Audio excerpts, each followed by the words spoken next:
ভাই, আমরা সবাই মারা যাব, এই কথাটা কি আপনারা বিশ্বাস করেন?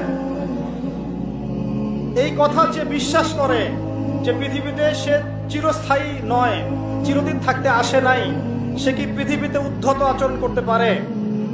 পাপ করলেও তো সে তওবা করে ফিরে আসবে, তাই নয় কি? এখন মানুষের চলাফেরা দেখলে কি মনে হয় যে মানুষ মারা যাবে কখনো? আমাদের সবার সামনে মৌত অপেক্ষা করছে। এই যে আমরা এখানে যারা বসে আছি, আজকে থেকে হয়তো 50 বছর পর কেউ থাকবে, হতে পারে না? হতে পারে না? 50 বছর অনেক বেশি বলেছি আমি, দেখেন না সামনে কি হয়। 100 বছর পর এখন পৃথিবীতে যারা বেঁচে আছে, এখন 100 বছর পর এর কেউ বেঁচে থাকবে না। প্রত্যেক 100 বছরে জেনারেশন চেঞ্জ হয়ে যায়, জানেন? তো মানুষের চলাফেরা দেখলে মনে হয় মানুষ এখন মৃত্যুবরণ করবে না।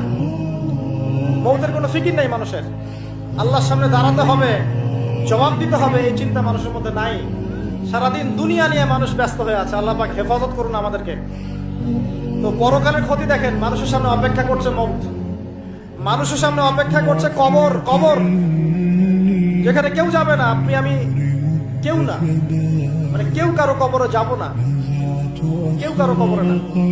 চিন্তা করতে পারেন যে আমাদেরকে একা একা কবরে যেতে হবে, সেখানে 2 জন ফেরেশতার সম্মুখীন হয়ে সওয়াল জবাব দিতে হবে।